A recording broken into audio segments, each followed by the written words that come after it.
Welcome back to Seattle Sucks, a podcast about hating the city we love. We're here on the boat again. Captain Greg is here, Brian Platt is here, and a very special guest, Christopher Peguero, who's running for City Council in District 2. Thank you so much for coming. Thanks for coming. Yeah, thank you. Thanks. It's been a long time in the making. A fan, I think a mutual fan maybe, sort of set us up. I did some matchmaking on Twitter, and that's how... Sweet. Who was that? It was, I think,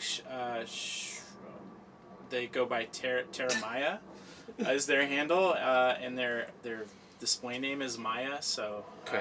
yeah. Thanks, Maya. Yeah, they said, have Christopher on the show, and I said, okay, I'll let you know. I'll do that. Great story. But you were more reticent. You were like, I don't know about this. I had to do some research. We gotta listen to the guys first. Seattle sucks. Well, yeah, but is that a good political place to stand on? Okay, yeah, it is. Turns out, when you think about it for a minute, yeah, you could campaign on that in this town and win. Yeah. Well, the fact that you were reticent to do this interview is proof that you're a good decision maker. Ask my husband. I don't know. Yeah, that's the. Why are you doing this? Yeah. Yeah. This is my the part of the format is now. Oh, this is Greg's rant corner. He's going to tell some story about how he had to work this week, or how he's tired. No, I was going to say, this is where I derailed the opening momentum Colin has built up. To just, this week I've decided I'm just going to talk about the cheese spread. We've got a soft blue here, which I recommend with these Norwegian, crisp seed bread. We are in the North End. And this, and these are banana bread cracker crispy things that I recommend with the herb goat cheese. And this is a homemade pepper jelly from the Beck's, actually. Wow. This is top notch. Yeah. And feel free to comment on the massive size of this super yacht or the party going on upstairs that we can't hear. I did say when I walked in, who's the rich guy? Because, man, this is top notch. Oh, thanks. Yeah, Yes, I am a rich person. It's just like the Daedalus, Warren Buffett's boat. Mm-hmm. I mean, it's bigger, actually. But... Yeah. Oh, God. Don't upset Greg. Well, he's got food in his mouth. He's chewing on that one. Yeah. So how's the campaign trail been going? Well, so I guess I wanted to start just I said it when we were kind of briefing, man, the hard part about running a campaign as a biracial gay man with two little kids working full time. Let's grab about working full time. Oh yeah. Work. Yeah. No, I love my job. I hope my boss is hearing this. I love my job. I do. That's it's just privilege. No, but this whole process is not made for someone like me, or for a working parent. It's crazy, and I'm not bitching. I'm incredibly privileged to be doing this. But we have to work. I mean, the reality of the affordability crisis in this city, there's just no way around it, unless you're a millionaire, or you got big spendy pockets that are pushing your campaign. But it's just not where we're from. So and it's never been my experience in my life. So hopefully that's a benefit, I think, from having that experience and being a real person. And bring that lens to this work. So that's kind of it's good. We're ramping up. I'm hoping that we we're going up faster than we are right now. I feel like I'm doing a lot of work kind of on my own. So I'm trying to build that base of support. So thank you for the time here. Yeah. Well, and anyone listening, come door knock with me so I can get some help doing that. Oh, yeah. So we can meet people. But it's fun. You're getting squeezed from both ends. In that, as is life. Yeah, no, for real. Because not only does our political system, it's totally oriented toward the wealthy, and the way our whole system is organized makes it so basically the only people, for the most part, who can run are millionaires. Yeah. People who don't have to work day to day for a living, who have not only their own personal resources, but a Rolodex of resources to call on. And we're seeing that even, in these races in town here. And on the other end, it's not just that we have to work for a living in the society. Like, we have to work like dogs for a living in the society. Yeah. You don't have the space. There's another political vision where regular people, it was easier and more open for them to run. But there's another kind of society where, like, you could have time outside of work and a community that you were reliant on for a lot of things, like help with family and children and all that kind of stuff. Yeah, cities aren't built like that anymore. So, like, that's if I go back to, like, Wisconsin, where I'm from, or I think about, like, my roots of, Native American or my deep roots of my Mexican side of the family, like, your aunties and uncles lived with you. Laws in this country were written primarily by white wealthy people for that agenda. And so they determined, like, in the 50s and 60s, this is what a nuclear family is. A nuclear family. And here's, like, who should be living in your house. If there's too many people living in your house, guess what? We're going to take your kids and put them in a school, like, and then assimilate them and make them white. Like, but yeah, it was real successful. But that's a particularly disgusting element of, like, nuclear family mid-century thinking, but, like, it's pretty much bankrupt from start to finish. The living in a garden beautiful development with, like, a housewife and 2 kids and a house husband. Come on, man. Right. Yeah. Well, I mean, everything about that is totally culturally bankrupt, and it's one element. Or it's how we justified, like, destroying communities with capitalism. But anyway. I like to say that, like, I want to build a family that is the nuclear bomb and the nuclear family. Like, I don't know. It's never done me any good. So, and the vast majority of people any good, and that continues to be kind of the center point of how we segregate each other and keep each other apart, and continue to kind of focus on greed and this entitlement that I think is eating us alive. So I think that'll be the death of us: greed and entitlement. Yeah. Well, the thing has always been to look inward, right, as opposed to outward to community, right? Yeah. So all the way down to the nuclear family and keeping it all in the house, and which has been so good for all of us because we have such great family experiences. Yeah. But and I mean, in going back to the sort of trials and tribulations of running, and one of the progressive era achievements was actually, like, paying people to hold office, like, some amount other than token amounts of money.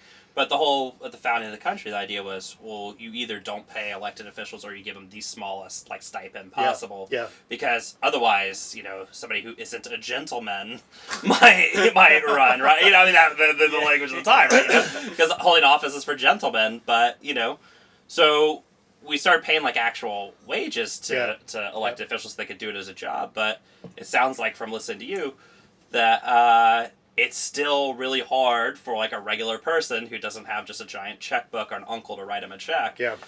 It's really hard to struggle to run for even city council, You don't right? start collecting that check until and unless you win. So you're talking about this massive investment of time. And I gotta be real that the current position I'm in at the city, like, I'm the environmental equity advisor and I'm a strat advisor. I'm making pretty decent money. It's the first time in my life I've ever made a decent amount of money. So it's equivalent to that pay for city council position. Mm-hmm. But to your point, though, I mean, I still had to call my brother-in-law and say, hey, do you got $1,200 so I can file? I'll pay you back. So I mean, if my husband and I were living in Wisconsin making the money that we're making now, we would have a couple acres. But we got a house. So we have privilege, and I recognize that.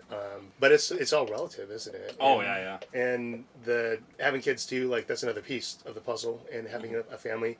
Having 2 kids in preschool in Seattle is equivalent to about $3,000 a month. It's pretty significant. And so if you've got a house payment and you got kids in school, like, we're becoming a city of that's really geared for wealthy only people. And I think it's impossible if you're making minimum wage to have a house. Go to send your kids to school. Like, there's no way minimum wage at $15 an hour. Like, the highest minimum wage in what is it? Like, there's another. Where else in the country is there 15? Is it maybe San Minneapolis? Francisco Don't they have 15? Yeah, San Francisco, but yeah, not a lot of places. But still, like we were that. Which in San Francisco, you also couldn't live on that either. No, hell no. But so just FYI, like I'm drinking a beer, and so if I sound stupider than normal, then No, just being in this room with us actually makes you stupider. Yeah, it's not true. It's a collective energy. Yeah, I mean, that's definitely part of the Seattle experience, right? Because, being a transplant from South Texas, yeah, if I was making the money that I make here in South Texas, I would be literally the king of San Antonio. Like, I would be ferried about on like a throne carried by. But you're not here. But yeah, but here I can barely rent a house. Barely like rent a place to live, right? You just have to know how to game the system. You know how to find the angles and work them and live on a yacht like a fucking prince of the sea. Well, one of Neptune's children. Oh my gosh, I was like, chicken in the sea. I don't know. So one of the interesting things in Seattle that's been talked about in this election cycle nationally, which we'd be kind of curious to ask you about, is democracy vouchers and how maybe that has helped out maybe a candidate like yourself or helped even the playing field out as far as people being able to run. I think the most important part about democracy vouchers is I'm beholden to potential constituents. Mm. I'm not beholden to Amazon or Microsoft or another corporation. So, and it also, I have to get out and talk to folks and like exchange ideas and say, hey, yeah, there's a lot of people running democracy vouchers and here's why I'm special, or my ideas. But I think it was designed so that a working parent or a person that is not, again, a millionaire can run on the system. The most interesting part, though, Erica C. Barnett's, she did the initial analysis of people's net worth running, the 55 people. Yeah. Out of there 55 or 56 or however many, there's 15 multimillionaires running, and out of those 15, 12 are running on the Democracy Voucher program. I think that's a political issue as well, obviously, that you're talking to people, regular people on the ground in your district, and I think it gets people really involved. It's easy, too. It's not really your money, although you were taxed for it. Sure. But I want them all. But I think what I've been trying to do as I campaign is letting people know that I would like them all as a candidate, but you don't have to give them all to me. You can give them to several other people.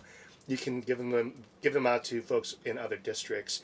You don't have to give them all to me now. You can wait, but you only get one opportunity to write a name on there. If they don't make it to the primary, then you don't get to redo. So, so I'm doing a little education and for folks, but it's because I believe in the system, and again, flattening our democracy as much as possible, and getting that access to everyday folks is really important. What's awesome about District 2 is all the candidates of color that all are using the Democracy Voucher program, and we all qualified to use them. So that's been pretty cool. There's a study by some students from Georgetown that came in and asked them about the program, and one thing that followed up with them was, I think our last mayoral election would have had an extremely different outcome had Democracy Vouchers been used. Yeah. I think we would be saying Mayor Oliver instead of Mayor Durkin. Yeah. I think that's a real possibility. Who is also one of the richest people in the city. Oh, she's wealthy. Yeah. So I think it evens the playing field, but at the same time, there's a political connection to it. Like if you use it, then it says something about your values. But I think we need to, yes, it does, but at the same time, and that's important, at the same time, I think if you got resources, man, use them. And, we can't say, because you're a millionaire, you can't use it. It's available to everybody, but it does bring more people in, and I think probably why we have so many people in this cycle. Yeah, for sure. So, well, it seems like it opens the playing field without necessarily evening it, because as we've seen, right, we've got a bunch of people running who probably wouldn't be running because they don't have that deep Rolodex of people to call on who are using this, but at the same time, do you have a deep Rolodex of millionaires? Not millionaires, but all people of color and all the queer people. That's my Rolodex. Hell yeah! See, but that's like democracy you're talking about. I'm talking about I'm being sarcastic. That's called tokenism. Well, and the thing is that for working class candidate or something like that, if you're a working class guy like me, you don't know millionaires, right? Because you only know other idiots. So, and I think that the Democracy Voucher thing I think is really nice because, you say, it's not your money or whatever, and I think that the conservative complaint is like, people should reach into their own wallet.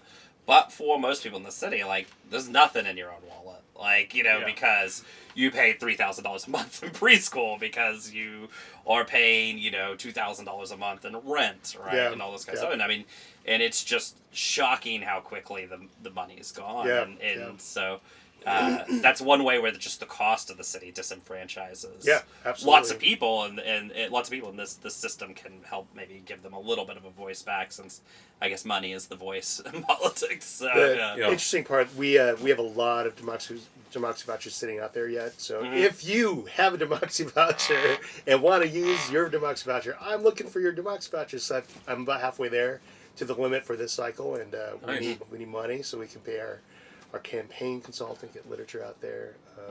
So send them all. Please, I need your democracy. Can they be exchanged for goods and services? Come on, no, I cannot. That would be illegal. Are they scalpable? So that's exactly what they did in Russia, by the way, in the early 90s. Right. Was they didn't hand out democracy vouchers, but they handed out these token amounts that you could invest in companies with. Or that you owned of the factory you worked for under the Soviet system. So oligarchs could give you like $1 for every $10 and whatever, because everyone was like dead broke. So that's our future Mad Max world. Stock buybacks. Yeah, basically, yeah. I think that the whole point is to avoid that. Yeah. Well, I don't think Seattle's quite reached 1992 level Russia yet. So, getting close. Yeah, we're not living in burnt out crashed planes yet. Although 737 Maxes could be future homes. Actually, they're not the burnt out husks, just the ones they're never going to sell. Yeah. But give it to a hipster that's got some money, they'll turn into something really cool. So, dude. Yeah. And then, that's the only... there's only one level cooler than me. And that's the guy who lives on a plane. Okay. I think that's a false dichotomy. Now, the thing is, you think boat maintenance is expensive. Try to keep a plane flying. Well, see, the point, if you're living in it, I don't know if it's flying. Yeah. Then it doesn't count. Then it doesn't count. Then you're just living in trash. Then you're living in discarded trash. I'm living in a vessel that is licensed, and I could sail to Hawaii on this tomorrow. I mean, I couldn't personally. Greg, could you? I'm not... and it walks I'm back. not yet a strong sailor, and if you wanted to be really safe about it, you might want to make a couple of small changes and upgrades, because this isn't really... But yeah, you could. Have you taken this out? Oh yeah. Have you? How far have you gone? Me personally, just out on the lakes here. Okay. But I'm still I'm building up. This summer is going to be a big sailing summer. You know why they call it the boom, right? No. It hits you in the head. Yeah, it probably does. I have one of those. I have not been hit by it yet. I also haven't fallen off or slipped into the water. Well, even though this afternoon, and then walk through exactly. Well, the marina is just all these basically little narrow docks you're walking along, and I've been here for a year and a half, so I just do it aimlessly, looking at my phone. So at some point, I'm probably gonna just walk slip, knock my head on the side of my boat, unconscious, and drown. But whatever. Anyway, cool. End of podcast. It's done forever. Yeah. Thanks, man. So, on that note, if this podcast is ever late, you'll know that's because Greg is at the bottom of the marina. They'll be fishing me out of the canal. And no, you should not continue on after I'm dead. See, legacy. So, but let's talk about some of the reasons you're running in your district specifically. So District 2, this is southeasterly. Yep. Yeah. So Beacon Hill. Yep. Columbia City, Mount Baker, Rainier Valley, Chinatown. He's got the internet over there. Yeah. And there's, he has a savant's knowledge of Seattle neighborhoods. Yeah, they don't let me talk. I just, whenever a fact needs to come out. That's when the computer turns on. When I was listening to the show, I didn't know that. So now it's good that all your listeners know that. Like, that's not actually true. I'm probably the dumbest one. There type fast. There are many neighborhoods that I didn't mention that were in there because I think, as you mentioned on Jason's show, it's the biggest district in Seattle. Yeah. Largest district. It's the most economically, racially, ethnically diverse. We have the highest number of union membership in our district. That's awesome. We had the privilege. When we first bought a house, it was in 2010, and I remember almost falling over for the amount we decided to buy the house for. And now we would not be able to buy a house in the city. Anyways, we left, and after selling the house, and we said, whatever we can do to come back to Beacon Hill, to be in District 2, like, we have to come back and raise our family there. I had been in Seattle for 10 years prior to moving to Beacon Hill, and I think I was homesick one day. This is going to be a true confessional, so hopefully my boss isn't listening.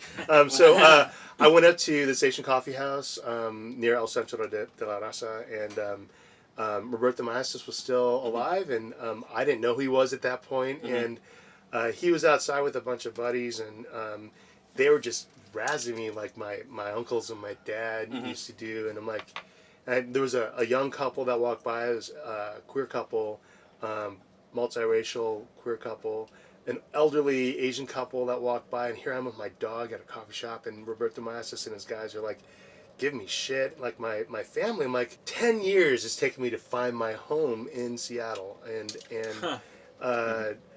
I'm like, wherever I ever, whatever the path is, like, we got to stay here in this part of the city, because I lived on Queen Anne, I lived on Capitol Hill, but I never ever really felt at home. I would get on the bus on Queen Anne, and no one would sit next to me because I was too dark. Yeah. I'm like, oh, so sorry, Queen Anne, but it's real. Fuck, we know it's real. Come on. They know it's real. That's where we are right now. Well, actually, just off the coast of Queen Anne by about 35 feet. It's waterfront. Yeah. Well, funny Queen Anne story. When I first moved here, I was working construction. Yeah. And we were building this condo out in Queen Anne, and me and this other guy were digging a ditch. And there's this old like black construction worker, right? And we're digging this ditch, and this white guy from Queen Anne who's like cycling by starts complaining to us about the condo, and it's like, it's obstructing the views of the condos behind it or whatever, and all this kind of shit. And it keeps going on, and this old construction worker I'm with just looks at it. It's the funniest thing in the world. Just looks it straight in the eyes. He's like, look, man, let me tell you something about construction. If you see two guys digging a ditch, they're not in charge. It was like the funniest thing.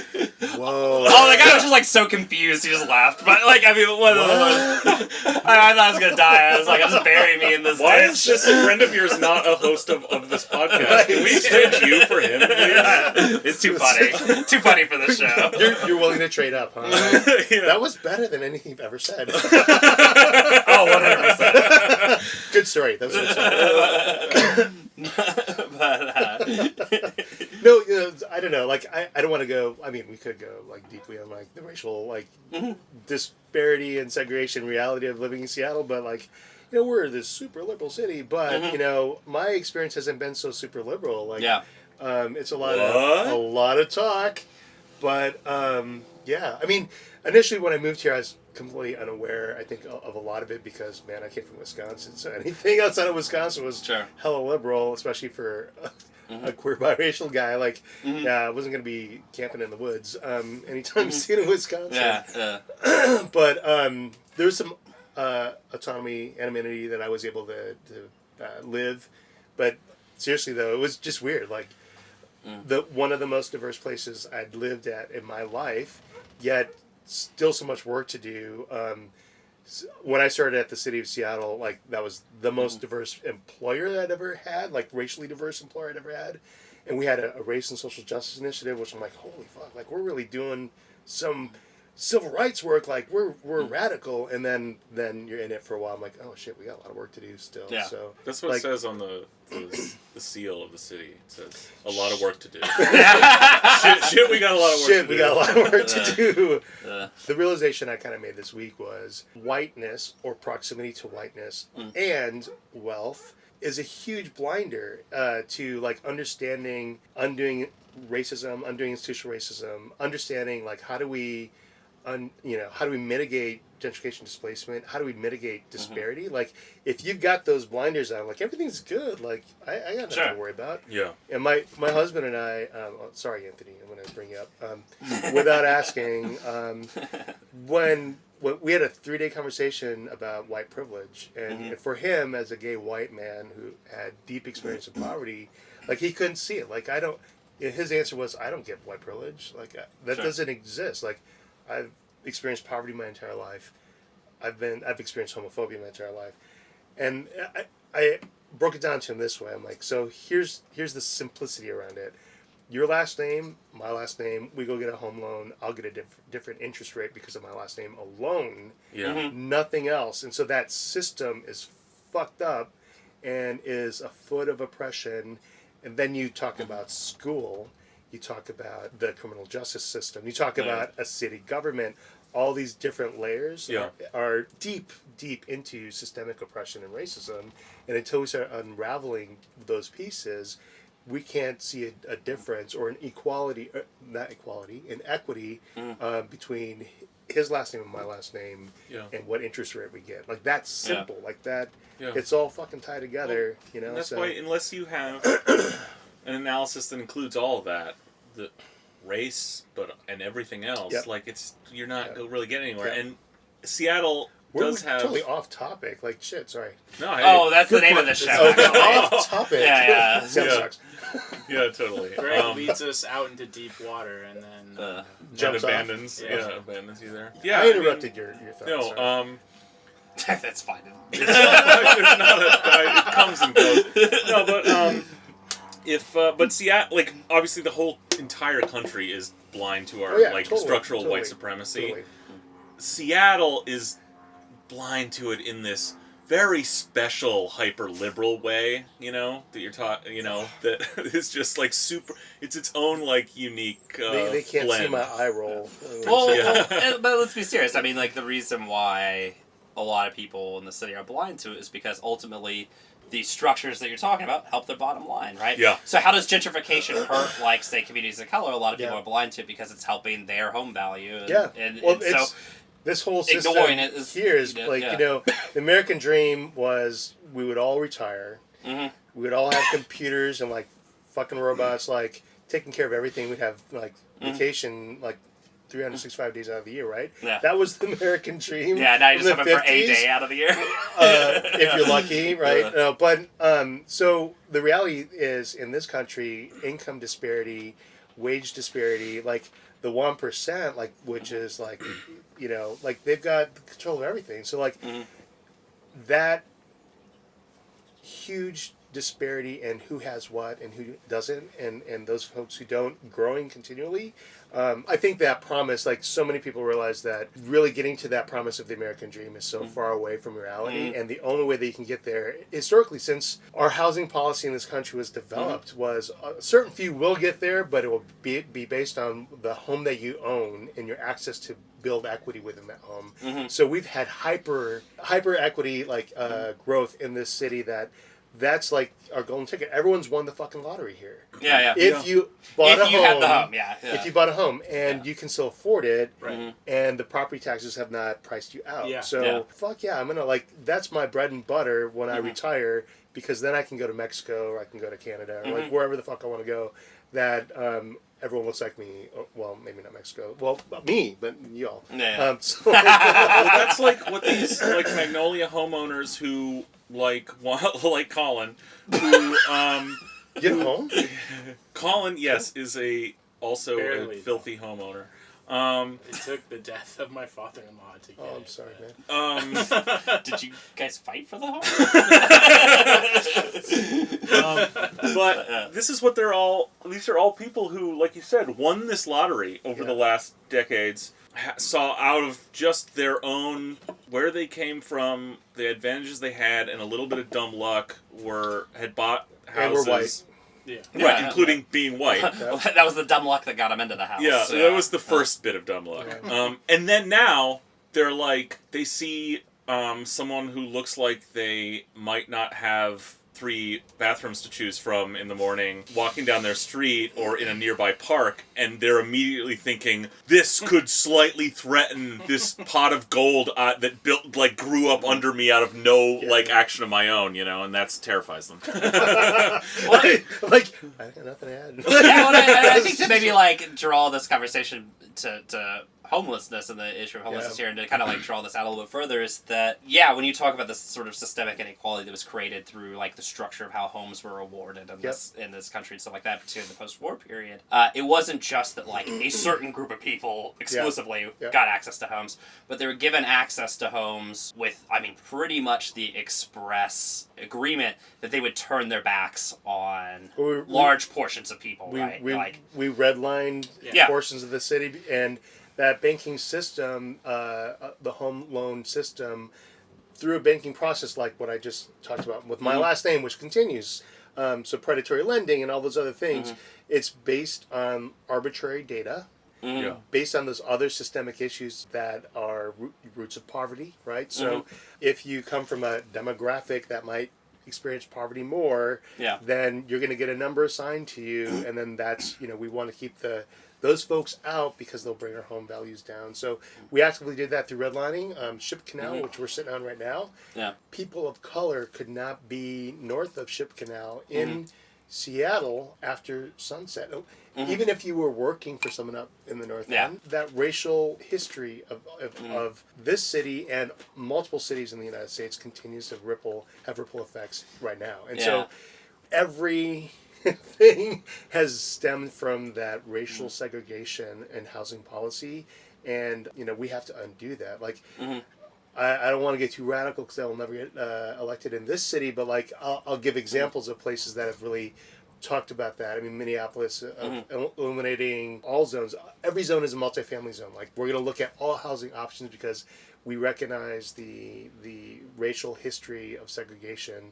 And we want to undo that. And we want to be a city that's progressive, and everyone has the opportunity to start at the same starting line. So I think those are great examples. Let's see how that goes. If they're doing some great stuff in Minneapolis that we haven't even had because of our sensitivity of that big lottery win, we have to really talk about successful ways of doing that. So here's the other thing, remember, and I mentioned this on the other podcast I was on recently about what was the Sandra Bullock movie, Bird Box? Bird Box. Yeah. So I won't say their name yet unless you want to. No, go for it. So Six Seattle put out that post on me with from the scene from Bird Box where the guy is pulling, trying to open the woman's eyes to see the demon and bad stuff.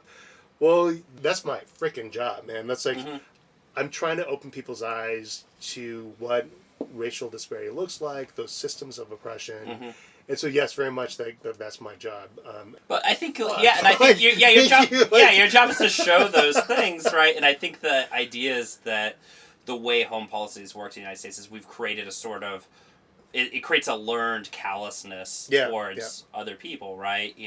So if you're white and you flee to the suburbs, you get a learned callousness towards those that get left behind in the city, so you can let them rot, right? And then when you want to come back and gentrify the city, because you're so concerned about your home value, you now have this learned callousness towards. Yep. You look at a homeless person, you don't see somebody who is living in absolute deprivation in the richest country that's ever existed. You see an impediment to your future accumulation of wealth, and that leads to wanting, I don't know, this is just a complete hypothetical, to put a concentration camp on McNeil Island to forcibly put them in. No one said that. Yeah, that's definitely not broadcast on the news here all the time. I remember my point. My point was one of the things that I've realized around our campaign, and what the perspective I want to bring is, whether it's Amazon or Microsoft or the white wealthy homeowners we're talking about, expressing to you, actually, it's within your best interest.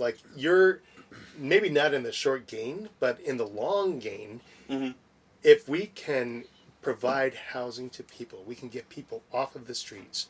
There are 12,200 people living on the streets. The reason why we have trash everywhere is because we don't have a way to collect people's stuff. If we have encampments for folks that are sanctioned by the city, that provides trash pickup, that provides access to toilets, that provides a connection point to drug and alcohol and other mental health counseling and job counseling. Like, if we start addressing the basic fucking human need around, Maslow's hierarchy of needs, like, then we can start talking to someone about their drug addiction or the lack of housing or whatever is the impediment for them to finding permanent housing. But until that happens, we can't have that conversation. I'm bringing up my brother. He's experienced both the criminal justice system as a brown kid living in Green Bay, Wisconsin, and he's been in and out of that system. He's had addiction issues, and the last thing that I can do is tell him that he needs to stop doing whatever he's doing, or that he needs to do something at all. Like, he's a freaking adult. Like, and we don't have mandatory, like, you're going to go to jail. 3 nights in jail, 2 nights in the hospital is more expensive than a full year of housing through our system. Yeah. I mean, for that to be an option, like a higher priority is an option than just freaking housing people. That is astounding to me. That shows the lack of knowledge. And I'm not an expert. I haven't done. This is not my profession. Like, yet. Like, I want it to be my profession, but my profession has been environmental equity, environmental justice, like the race and social justice work, LGBTQ equity work. But in what I've learned through just talking to people, and in hearing from people experiencing homelessness, this is what they're telling me, and it's just some basic research. I mean, it's not super hard to find some answers. It's just coordinating that, it's not this, corporations aren't profiting from the solution. Yeah. Our power structure that is unequal within the county and the city are not benefiting from finding the solution. I don't want to benefit from finding the solution. The solution needs to happen because it's the right fucking thing to do. Yeah. Right? So, nothing incentivizes people to do things because of the humanity of it. I'm warm. Yeah. It is heating up. We've actually shut all the doors. We've turned it into the hot box now. This is now the hot corner of. It's part of the interrogation. And all these hot takes too. The hot takes are yeah. Well, it's like you say, like, providing for people's basic hierarchy of needs, making a first emergency solution to people's needs right now, like getting somewhere for them to be, somewhere for them to use a toilet, somewhere for them to go through their human life while they're in this emergency situation, would seem to address the complaints of reactionary Seattle of like all the needles on the and trash on the street and all this stuff. But then you confront this other thing, which is you address their like deep like fear that society is declining and crumbling around them. But the second you do that, you awaken a much deeper fear, it's a moral, which is exactly that. This like, moral fear of perverse incentives of giving people, the wrong, like Seattle. Yeah, exactly. Of giving people something that, of taking away the stick that makes everyone like be a good human. So good. The stick's working really well. Well, and Greg, the thing though with that is Seattle's very real in that if you go to any city in America, homeless people don't exist. They only exist here, right? That's true. So if I go to like the South where they hit them with the stick just literally as they walk by, homeless people don't exist, right? I mean this is the funny part about the whole thing is it's this deliberate it doesn't make ignoring any sense, of but the reality. It's not. Yeah, it doesn't make any sense. But you still have to confront it somehow, or just beat it. Well, I think when that argument starts to break down is when we say, as you said, every city on the West Coast, every city is experiencing this, and and it's not. I mean, there's a mixture of local issues, local policies, definitely, but there's also a huge historical disinvestment from our federal level. So I think that's the other piece of it. And so, like, it's ultimately a national issue. The solution, part of the solution is the city, but it's part of the solution. And so there's many other systemic things that need to take place for this to write the course. But one of the most impactful things that we can do is right now, immediately, and that's to house people. Like housing first. I'm pro safe injection site. Like if anything that we can do to make sure that people have access to resources, number one. Number two, that they're not ODing in a bathroom and asphyxiating on their vomit. If you have access there and people are supervised until we get to the point where we can get them resources to, when they're ready to address their addiction issues or other things. And again, reminder that only 30% of homeless folks are experiencing addiction. But what's the percentage of people that are housed that are experiencing addiction? Yeah. If we look at overdose rates, 86% of people that die from overdose are coming from a housed situation. It's not our homeless folks. So I think, and the other piece too, from my experience with family members that have experienced addiction in their life, there's a traumatic experience that they've had at some point that they haven't dealt with, right? And so we have to get to a point where we can house people, we can give them counseling to deal with whatever trauma. Everyone's experienced trauma. I've experienced trauma in my life. How we react to trauma as a human being is a personal journey everyone takes. Some people end up in an addictive place. Part of that is because our health insurance and benefits is so freaking expensive that we can't get counseling or get access to SSRIs or other therapies, drug therapies that are legal, right? So people self-medicate to deal with those things. So those are all feedback loops, and so understanding the point of where those feedback loops start and addressing those issues there is how we start addressing the larger issues. So rant. No, that's good. That's why this show exists. Yeah. One thing I wanted to get into that you mentioned before in some of your materials is restorative justice. Yeah. So tell me about that in regards to Seattle and the second in particular. And the second, well, we know the statistics around who's experiencing the criminal justice system, and it's black and brown people. We've criminalized black and brown bodies in this country, and where do we start? More police, right? Well, expanded police powers. So no, but I think what's more appropriate would be police that are connected to their communities and know people in the communities. This is old school stuff. I'm not bringing anything new to the what I think. There's an affordability issue, number one. To live in the city is freaking expensive. Yeah. And police aren't paid to live in the city. So a lot of our police live outside of the city. They come in, they're not connected to the communities that they serve because they don't live there. I think some are. I'm making a general broad statement, but I think more connection to the communities and shop owners, having more cops that are on a regular beat, like the old school days, I think would make a lot of sense. But that's one piece. There's the other idea of there's the thin blue line, or maybe it's a big thick blue line of chubby blue line. Yeah, chubby. I'm chubby. Come on, dad bod. Bikinis. What the viewer or what the listeners can't hear or understand is that this is a room of four incredibly svelte guys, very skinny. Yeah. Each one of us is nicknamed Flacco. That's what I'm trying to say. Just waifs. We have to be inside because we would blow away. Hey, I'm gonna decolonize my weight. So, hell yeah. My sister told me to. She told me decolonize, just get rid of that. Because we were kings. I'm like, we were kings when we had bodies like this. Yeah, so, I don't know if she's ever seen a king's body before. Yeah, we're working. It's less Westeros, more. Unlike Colin, Brian and I are on a program to achieve the disease of kings. We're working on our gout pledge 2019. Cheers to your gout. Yeah. Getting Bobby Hill sickness.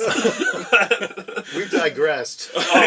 Immensely. But anyways, restorative justice. Restorative justice, yeah. So I was talking thin blue line, we got to chubby. That's how we got there. So I'm not in depth in the knowledge of the police department or policing. I know that post-Ferguson, and as we saw a lot of high-profile cases of black men being shot by police, for every reason in the book, smiling at someone.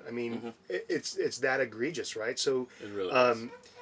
My best friend in high school, he's a police officer in Green Bay, and I have not talked to him since Ferguson because of my stance that Black Lives Matter, and that saying to then Ed Murray that man, we got to declare Black Lives Matter. We have to do something and get serious about our own police force before we start grieving other cities and their police departments. We got to look at ours as well and the dirty laundry that we have and look for more equitable outcomes that we want to see. So unconscious bias training within the police department, more connection to the city's racial justice initiative. And there is some connection. I think that getting that lens deeper into the police department and having SPOG say we are about accountability, we're about good luck. I'm just trying to create a vision of where I want it to be, and I think those would be indicators that we're on the right path. But as long as we're putting up police towers at Safeway on Rainier, you know, I mean, we're going the opposite direction. I mean, we're continuing to use intimidation and the easiest way possible, and that's, again, that stick that you mentioned, like hitting people with it hard. And you know what, and this whole, like, the emphasis on police patrols, like, there's, I think the mayor even said, like, broken windows a couple of times. Yeah. Seriously. They literally said, like, broken windows is proven to work. Yeah, well, that we're going to engage in... No, it hasn't. Well, she also said that we're engaging in clean and hold strategies, was literally just Vietnam talk. I mean, like, this is fucking crazy. Yeah. Well, and then also never worked. Well, the other calling neighborhoods hamlets. Yeah. You got to strategic hamlets, you know? Oh, my God. Well, the other telling part was saying the perceived criminal activity, like the perceptions of fear. Perceptions of fear. Well, let me tell you about, like, real fear. Like, let's address real violent crime. Let's address the drug trade, which I'm you know, I was actually happy to see that we busted a large drug ring or whatever. Yes, thank you. Sure. Like that's where we need to go, and like making sure that we're getting those things off the street. But then, at the same time, like, we have to be addressing poverty and looking at why that's our only option. Like, if I got to keep a roof over my head and I got to eat, like, I'll do whatever I have to. If I got a family to feed or whatever, like until we address income inequity, until we address, like, bringing jobs and investment into our district, like, we're not going to be. These are all symptoms of that massive systemic oppression that we're talking about. I mean. Yeah, people who get locked out of the formal economy are going to go into the informal economy. Yeah. And there's a reason, you know, why decriminalizing marijuana was great, but then now you look at that too. Like, we haven't decriminalized it for black and brown people. Yeah. Decriminalized it for white people. So now we create another economy for white people too. To make a hell of a profit off of, but we haven't decriminalized. I mean, we're getting there. But it's always an afterthought. Like, oh shit, we forgot about the black and brown people. Like, well, and the decriminalization never came with the add-on of also we're going to let everybody that is in jail for this free. We're going to expunge the records of everybody we've arrested.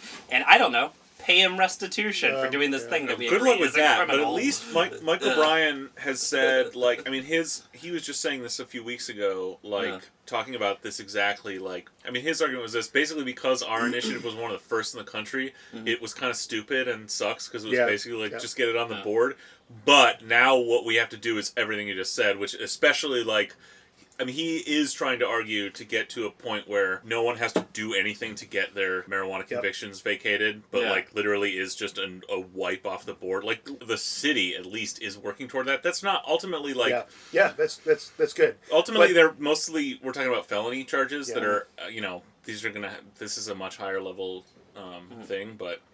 Yeah, that's the only thing that has to happen. I think part of the problem, and this makes it very real in regards to this election and why I'm going to toot my own horn. Why this lens, though it may sound radical, I don't think it's that radical, but I think putting that perspective of those most impacted up front versus, like, the low-hanging fruit. Like, of course, you know, I'm going to go off a tangent. Like, the loudest voice in the room are white, wealthy homeowners in driving how our public policy is made.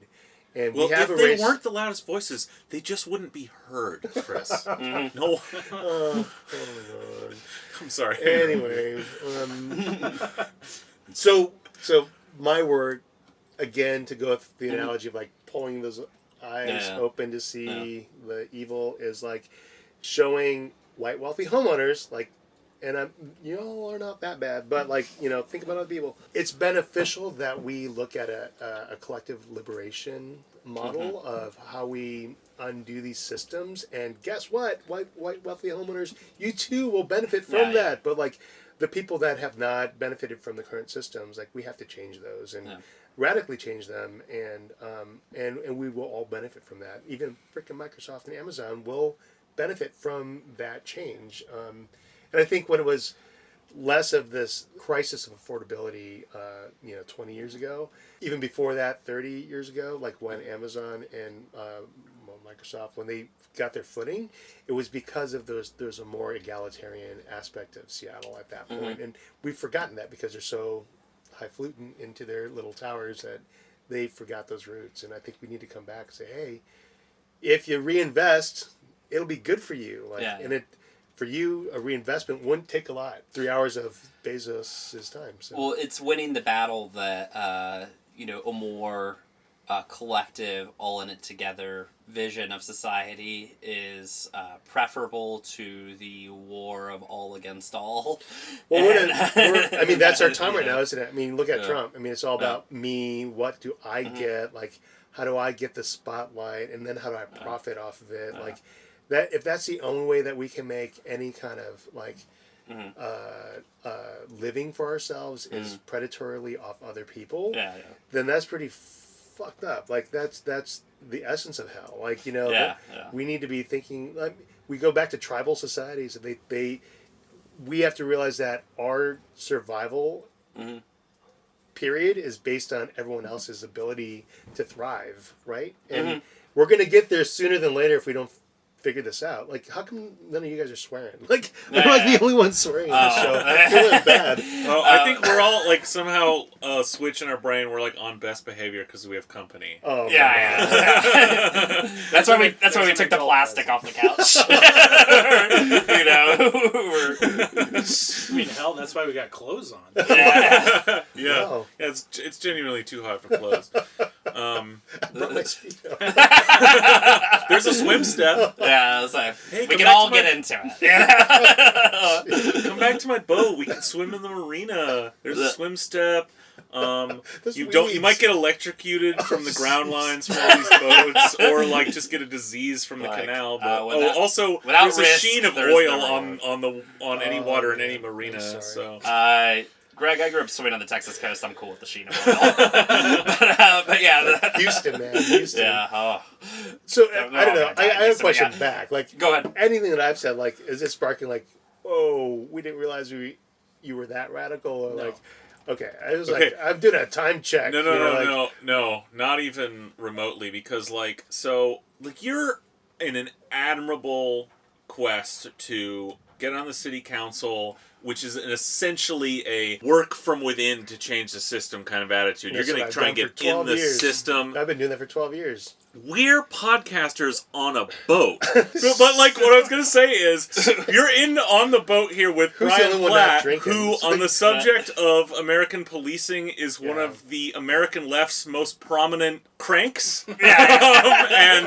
And so, no, you haven't scared us off of anything. And I probably didn't talk enough about, restorative justice. I mean, we're no youth jail. I mean, that could be used for other... I mean, I think it's super white and ironic and just disconnected from reality. Like, we're gonna turn it into a family center, and prison your kids. Yay! That is so fucking Seattle. Well, it's gonna be like one of those condos where the jail is at the top and the family center is the storefronts at the bottom.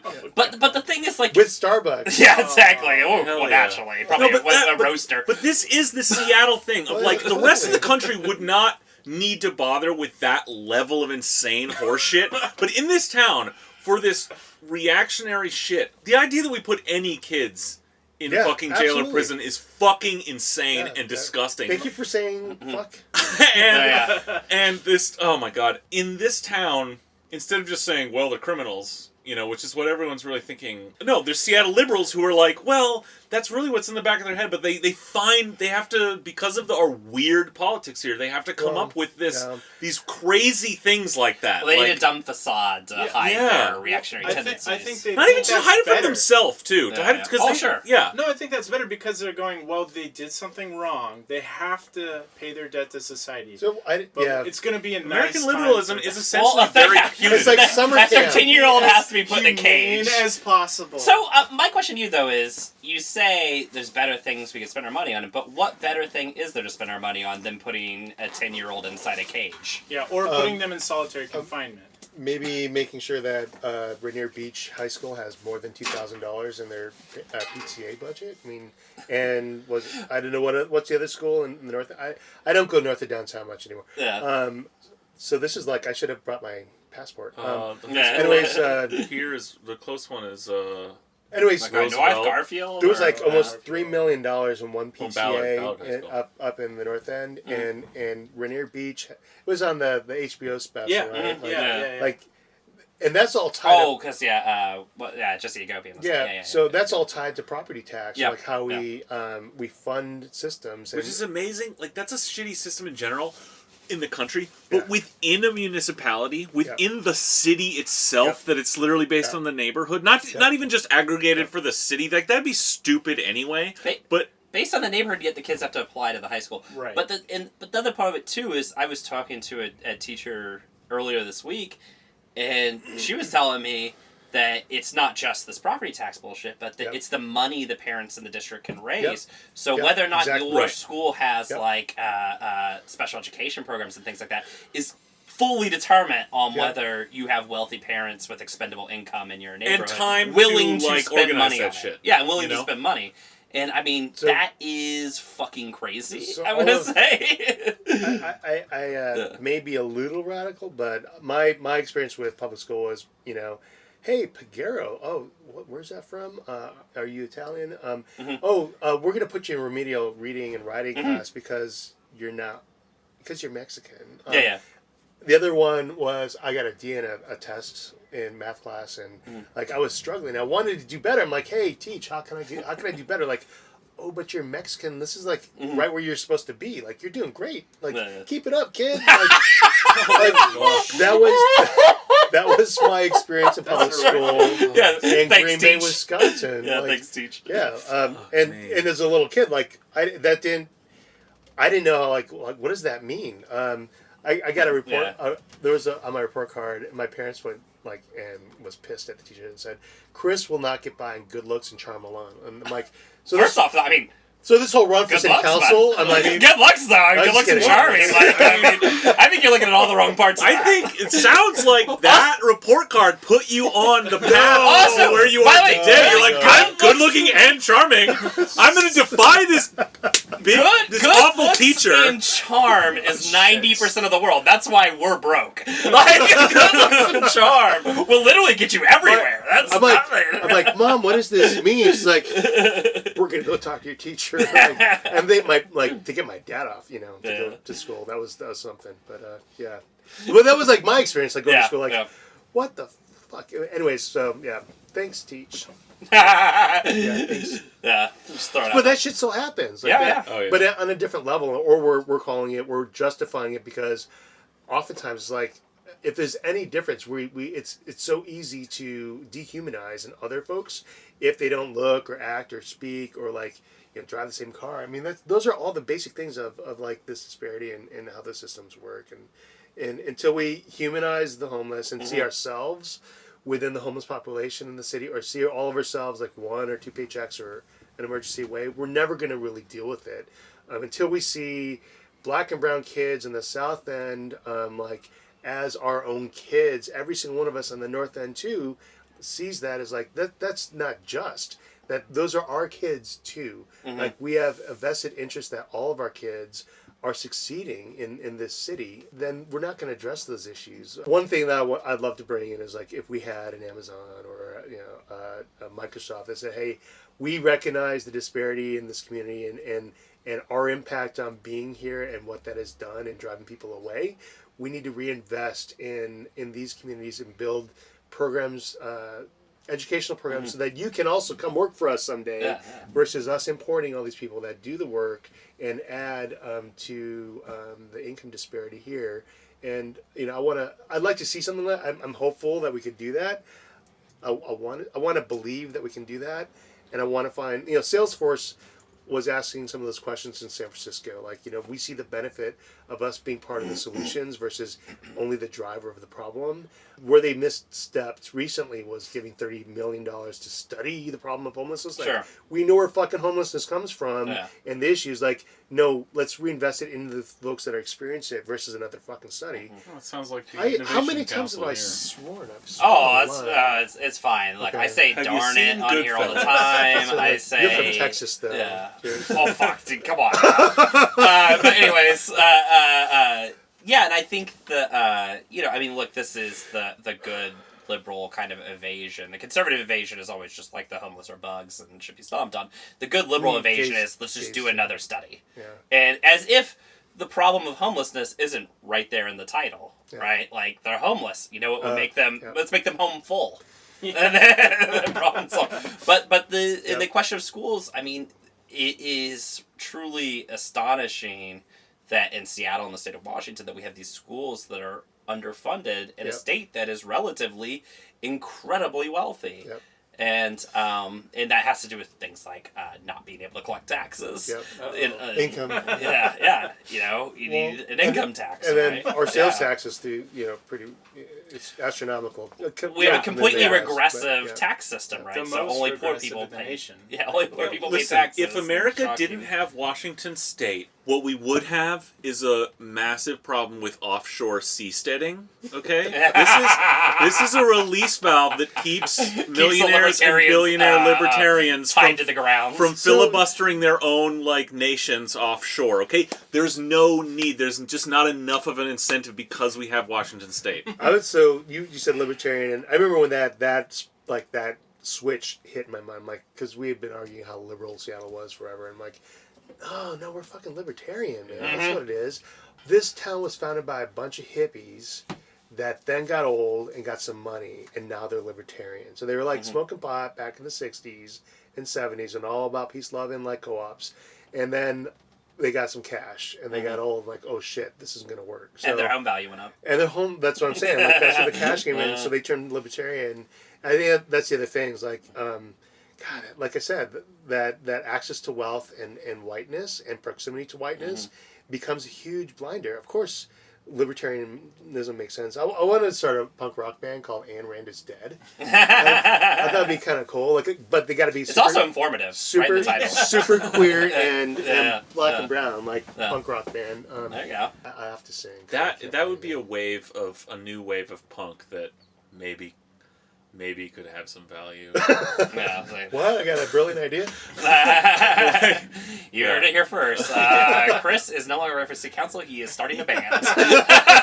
Which should be the most Pacific Northwest transition to make. A long time ago, 20 years ago, 30 years ago. Beacon Hill is going to be the new the scene. It is the scene, but don't tell anybody because we don't want anyone moving up there. Mm-hmm. We don't want anyone up there. Yeah. Well, that's white supremacist. That's sort of the Seattle attitude in general, right? Tell people the weather sucks. Yeah. Well, okay.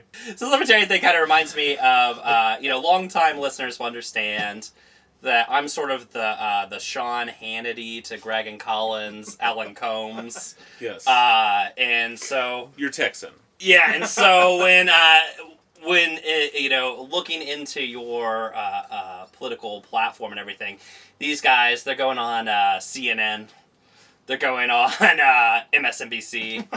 Me, I go straight to the real news source, which is a certain Facebook page. And you're picking up your notes. Okay. And I got some questions from. Where's the lights? I need the light. Yeah, exactly. I got some real questions from the Safe Seattle Facebook page, which is, let's just say, a little obsessed with you. No one's ever been obsessed with me before this. And to be clear, I asked them for questions, and all their questions came in the format of statements, which is their standard form. So I went ahead and made them questions. Okay. So right off the bat, I mean, you're clearly a leftist, but the question is, are you part of the left establishment? Or part of the left, or part of the establishment left. All right, and this is very important. I'm really confused. Yeah, don't worry, everybody's part of both. Well, pretty far left, but established. I think I've been pushing against the established left a little bit. The established left, like Jenny Durkin, noted socialist. Yeah, and before that, And the council in lockstep with Shamus want their leader. Yeah. Yes. Shamus Want, famed, most popular city council member amongst the council and amongst the press. As the council votes do show and reflect. Yes, exactly. Constantly, she leads the vote. Everybody else follows. Yep. So, the other thing is... Look how serious he's gotten. Look, I'm here to ask the tough questions, all right? These guys just throwing up softballs. Yeah, the puff piece is over. Exactly. Now, this is hardball right now. Okay. And, hey, there's... Candy, wasn't it? Yeah. I can't remember what show he was on. Sean Hannity's show. This is Sean Hannity. So, look... Everyone knows and agrees there's exactly 2 oppressed and silenced classes in America. That is the police and white homeowners. What are you going to do to give them back their voice? Because right now, nobody's listening. Okay. Well, God, that's a stumper. What am I going to do? Oh, yes. There's I'm stumped. I have nothing to say to that. I have literally nothing to say to that. Owned by logic. So, look, guys, I'm just bringing facts, reason, and logic. I'm just having a hard time playing this role-play thing. I haven't been good at role-play.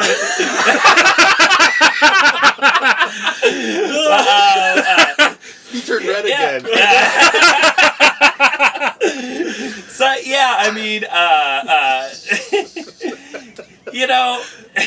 I start out pink, okay? And I think it's worth going into, and, look, part of this show, one of the time-honored traditions of the show is dunking on the absolute fucking galaxy brain morons that are over at Safe Seattle. Which, I mean, it's amazing that you can have a page where you have to constantly tell your members, hey, stop saying that you're going to kill homeless people because we're going to get banned. Don't say the quiet part loud. The common refrain on there from the mods is, no, please don't stop airing your strategies for getting the homeless people killed by police by...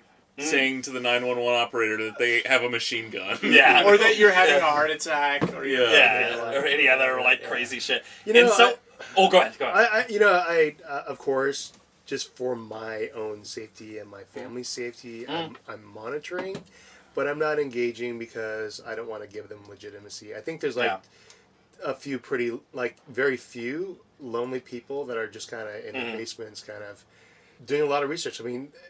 For God's sakes, find something else to do with your life. Yeah. Number one. Number two, research should definitely be in quotations. That's what it's...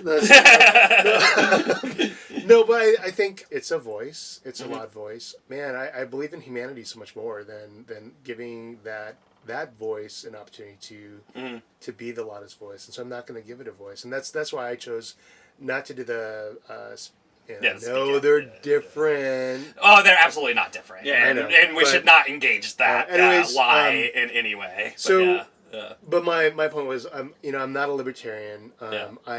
Libertarian in my life has never done me any good, and the only, I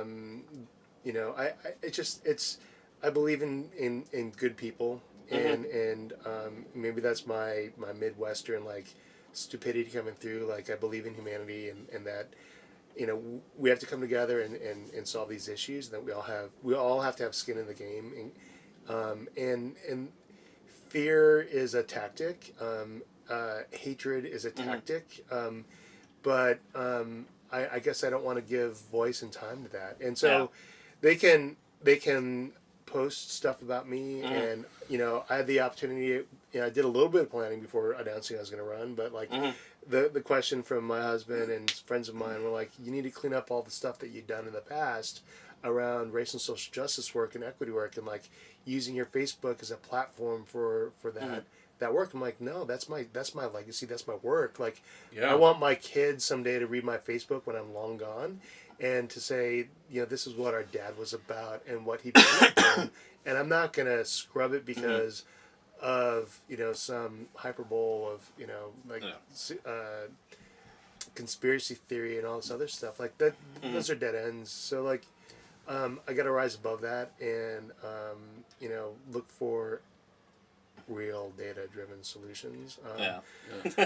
Sorry, but our media loves to eat that shit up because it's dramatic and it pays bills, but it is on the line of being a real hate group. Like I think Southern Poverty Law really needs to look at these types of trolling and that rhetoric that is really putting those folks that are most vulnerable already in a more dangerous place. Like, what the fuck has happened to us? We have to take care of each other, and so I want to know like deeply what happened to you to go down this. Not you. But also me. To go down that path of that much hatred. Is it connected to white supremacy? Is it connected to the extreme radical right? There's been so much trauma in our country in such a short amount of time during our lifetimes.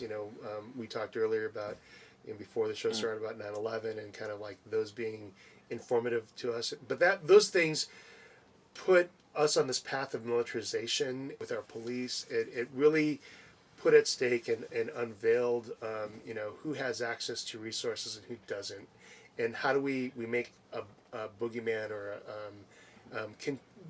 how do we maintain what we have? How do we build and continue to get more? And the best way and easiest way, and I'm not saying best like my approach, is to create a straw man demon out here that we can focus our attention on. So I can do all these like things back here that you're not going to see. Sure.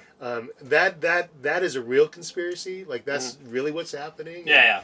And undoing those pieces so that we all benefit and have a real access to a way to be successful and a way just to feed ourselves. I mean, it's that simple. I mean, there's a reason why Alexandria Ocasio-Cortez won in Brooklyn, and that's because, again, New York is another city in extremes. Like people just want to eat, people just want to live, people just want to have a family and be happy. Like, what the fuck is wrong with that? Like, we have to recenter, like, how we can make more opportunities for people to experience that. Like I had this vision as saying like that 70s Coke commercial, like everyone like anyways, like going back to like, man, my parents are hippies, so like I was a raver once, so like like we're gonna solve the world, all the problems through music and like dancing. No, we need a little more than that, but God, my campaign manager's gonna like, what are you talking about? And we're dropping. And he's gonna be like, no, you were right. Let's cut a commercial based on the real thing where everyone's like, on a hilltop on Beacon Hill. No, we have better ways of doing this, and I think city council and the city are one way of doing it. I've been doing it a long time already, and regardless of whether I get in this role or not, and my motivation is really taking the success that I've been able to do at the city and the my life experience as an kind of the informative path to find solutions, but to bring that to our district, which is really hurting from gentrification, displacement, and income disparity and racial disparity. But also, like, how do we apply that throughout the rest of the city? I mean, that's my motivation. I don't want the spotlight. You guys are cool, like, and I'm comfortable here, but like, I'm not comfortable interviewing. I'm not comfortable debating. I'm not comfortable bringing it down to a sound bite where our normal system. That's how it works. Like, any of the debates, if you've watched any of the debates, like, you need to tell us about yourself in 1 minute. Sure. And then we're going to have 6 questions that you all are going to debate, and we're going to try to throw you, and you got 90 seconds, and then we're going to scream at you if you go over time. Sure. And King County Young Democrats, I'm talking to you guys, like, I'm a complex person. We have complex issues in this city. We need complex solutions to those things. And I can rattle off like all the bills that I know, all the initiatives that I know, but like I'm one person seeking an elected position that needs to be grounded in community, and community needs to have the input on what those solutions are. Yeah. And it can't be just like my fucking head because I might be smart or like, and I'm not super smart. Like I'm not the smartest guy in the room, but collectively we are. Like we have to have that collective approach. Yeah, and I mean, first off, the fact that you can't boil down the entire complex history of American race, class, gender relations, and how that affects us today in 1 minute is, I mean, I don't understand that. Disqualifying. On the other hand, I think it was really beautiful what you said about your kids reading your Facebook page, and I can absolutely get behind the candidacy of someone whose tombstone will have a post on it. As posters ourselves. Well, and I think, too, it's important to remember on some level that Safe Seattle ran candidates in the last election. They all did incredibly badly. I don't know that they have an enormously popular base. Too. Dave Preston ran for something, right? Well, and Harvey Lever ran as well. Who's their other? He was the guy who founded the page, and like, but yeah, it's. Well, I don't know that they have this like mass base. No. But they do have financial support, and I think the support of the media, which goes beyond just the fact that they're like obviously they're offensive, so that it's something to put on TV. Yeah. But the thing is that I mean, look, there's other offensive, weird niche groups that don't get on Seattle TV. They're sucks. offensive in a particular way, right? This yeah, they could be putting Seattle sucks on there. Good plug. But they put they put Safe Seattle on there because I think that it benefits certain interests, right? Well, yeah, who want to eradicate the homeless or whatever, right? I love the fact that I saw one of the posts. So someone on my Facebook group is a total mole, and I'm like, and I have a couple ideas. Yeah. And I've kept it open. I'm like, go ahead, thanks for the free press. I think their posts about you on Safe Seattle are more incriminating of Safe Seattle than yours. They haven't said anything in a while, so that's fine. No. But after this show, they'll say a lot, which is fine. But what I loved the most was... I hope they're all listeners. Yeah, no kidding. They, what do they call me? I said I wasn't gonna engage, and I was gonna like fight back, and like, oh, he's Gandhi. I'm like, gay Gandhi. Look, I got the fucking glasses. Like, there you go. But, I don't want to appropriate any other culture than my own. But I'll be the gay Gandhi if you want. Like, that's cool. That's cool. No. Whatever. That's only going to, one of their current obsessions is trying to figure out what race you are, because they're, of course, a bunch of, like, skull measuring, like, 18th century freaks, like race freaks. So the gay Gandhi thing's only going to throw them off that much more. Now they have a third option that they're going to have to really contemplate.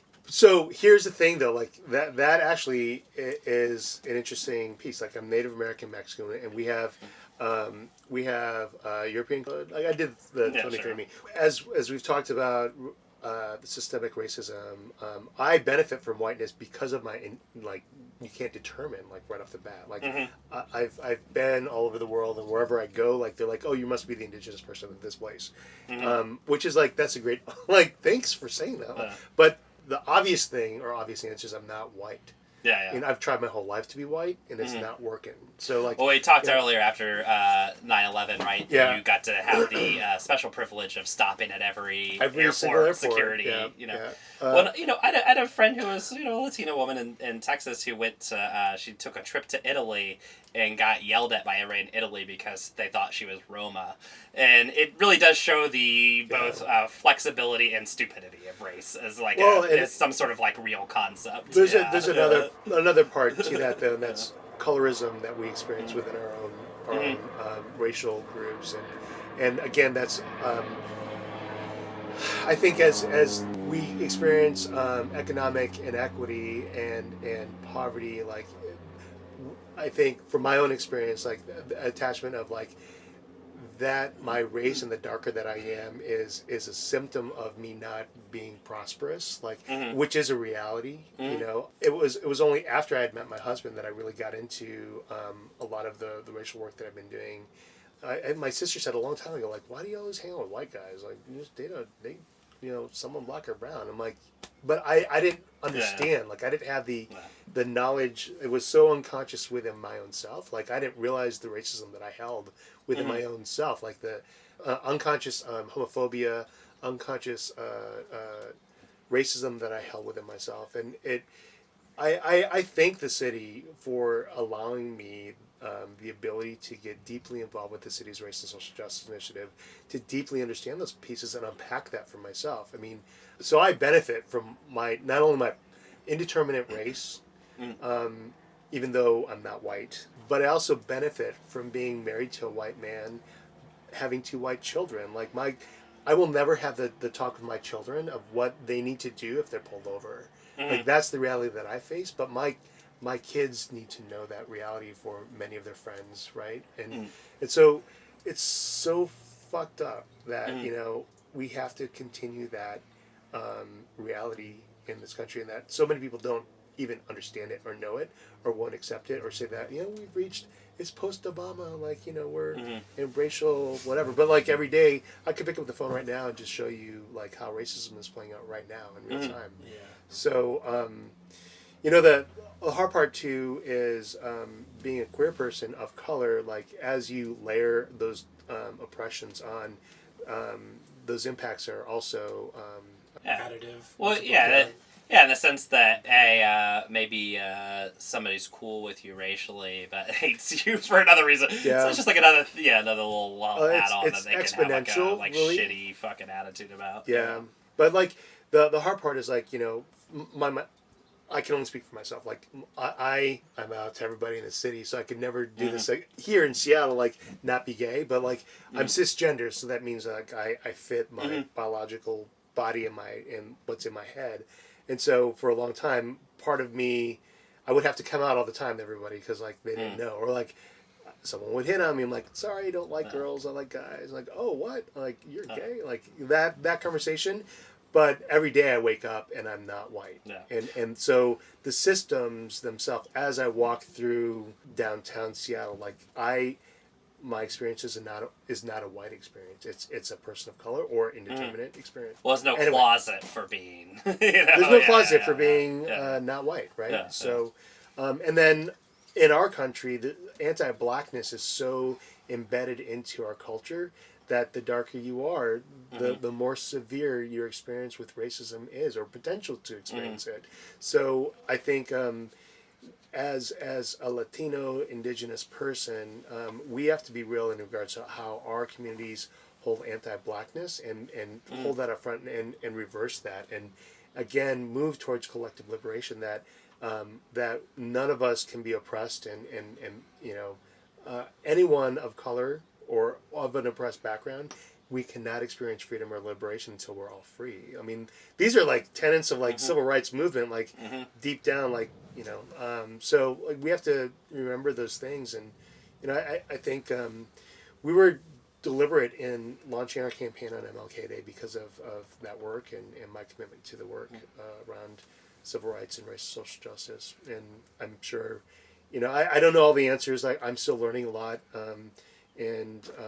So I don't, profess in everything, but, so I'm sorry if I've offended anyone in my lens and know that it needs work still. Well, the only thing you've offended podcast listeners on is professing not to know everything. Everybody knows people on podcasts know everything. And as a politician, that's a big risk to say that you don't know everything. I think we have covered an enormous amount of ground. Come on, more. I'm like, I'm learning to be a politician. We want to talk forever. We're pretty good at it. Yeah. We're going to give you your promotional corner. Everything's a corner in this podcast. This Greg's rant corner. Well, we are sitting in a square, so that's convenient too. Yeah. So, is there anything else you want to shout out again? Obviously, again, you're running in the second. Yep. Send those Democracy Vouchers. Yep. Which you can do until August, the primary, right? You can do it after. That's a great question. Right. Somebody look that up. Somebody online look that up. Iceman doesn't know everything. I thought we could continue after the primary, so you could save them for the folks that made it through the general. So that's a great. We got a computer right here. Look at that. Yeah. May 31st, 2019. Oh, to decide to participate. To decide. Yeah. Okay. So I think you can use them through. But yeah, get your Democracy Voucher. Look on the back. I'm sure it has an expiration. Is there anything else you want to plug then, or just a final, a closing shout out to our listeners about your campaign? Please go to district24peguero.com. I'll spell Peguero, and I'm saying it the white way, not the right way. My last name. Sure. Hey, Boom! Don't boom me. Don't boom me. What are you booming? How do you say my last name? Huh? Yeah. It's Peguero. Oh, But- no. But I've been assimilated, so yeah. that was been my experience. But Peguero, Peguero, District 2 for Peguero. Number 4, right? Or No. FOR. District FOR. number 2, FOR, Okay. Peguero. We'll put a link in our show notes. but- R2D2. Just to make this as complicated as possible. Yeah. We'll X out my comment about number 4. Anybody who listens to the show will receive a carrier pigeon note that has a handwritten URL. Probably correct, Affixed but to the pigeon's foot. potentially typoed. Yeah. Mm-hmm. No, I would really like feedback too. If you go to our website and check out our platform, it's a skeleton and it's meant to be a skeleton, but we do want to make some real commitments to our district and what we want to bring, but it's incomplete without building a grassroots campaign, and I think that's really important. But we do want to do some specific things. So go there, check it out. You know, if I offended you or you like something I said on this podcast, I want to hear from you too. I need help door knocking and getting our folks moving forward. So we want to reach out to constituents that are going to be in the district. So come out and volunteer with us. Host a party at your house. Bring me over. I make a mean paella and I'll. Whoa. Oh my God! I didn't bring it either. You would have made paella if No. That's the next podcast. That's the next podcast. There's a hook. I don't know. I mean, wait. would your like paella beer, pan fit on my barbecue on the back probably there? burn your boats. So come over to our house. We'll make paella. But I do brew beer too. That's how I got this awesome dad bod. Nice. So paella and beer, but we could do that in the next podcast. Well, just know that podcasters like vampires. Once you invite them, essentially are pests. So there's a union of podcasters too, and they're like, now everyone knows, so now I'll be getting calls left and right. Yeah, exactly. Feed me. Feed me. They're all hungry. Well, along those lines, I wanted to plug your interview on Talk to Seattle with Jason Rigdon, because I didn't swear as much there. You didn't. He runs a very tight ship. He does. Yeah. Ironically, not on a ship. Yeah, that's weird. Which is funny because when you see his Alex Zimmerman interview, it just before the title, it's just like warning. I saw that. Expletives, but none of his other episodes. But anyway, it's a family-friendly podcast. Yeah, great podcast. He's interviewing everyone who's running or trying to, and he had you on, Christopher. And it's a good interview. It's a much more rigorous and thorough interview than this sort of was. So check that out if you liked listening to Christopher. And thanks again for coming on the show. Thank you. I'm really glad you could make it and we could make it happen. And thank you so much for coming. Yeah, I will. Good luck out there. Sue you if this is the reason why I don't win. Well, I'm just kidding. Get the lawsuit together. we don't have a lot to take. Maybe Greg's boat. I don't know. But always wanted. No, you can't take this. I live on it. All right. I have. Let me just say, I have over the last few months on the phone with multiple people insisted to them that I am legally uncollectible and so that they shouldn't bother. And honestly, sometimes it works. So, You can't hit home run unless you swing the bat. But we have one new Patreon subscriber before we go that we'd like to thank. Justin Roll. You pushed this over. It's a milestone for us. We're over $100 $100 now. a month? That's a lot. I think in a couple months we'll be able to buy microphones for everybody. And it won't just me sounding like I'm 40 feet away, and Greg and Brian have their mouths around the microphone. To be fair, that's exactly how we record those, so that's why it sounds like that. So look forward to that possibility, and if you want to be cool like Justin or other patrons, here are bonus episodes. You can find us on Patreon. So thank you again, Christopher. Thank you. Appreciate it. Yeah. And until next time, I guess. Yeah. New York, you're safer, and you're wasting my time. Our records all show you were filthy but fine. But they shuttered your stores when you opened the doors to the cops who were bored once they'd run out of crime. New York, you're perfect, oh please don't change a thing. Your mild billionaire mayor's now convinced he's a king. And so the boring collect, I mean all disrespect. In the neighborhood bars I'd once dreamt I would drink.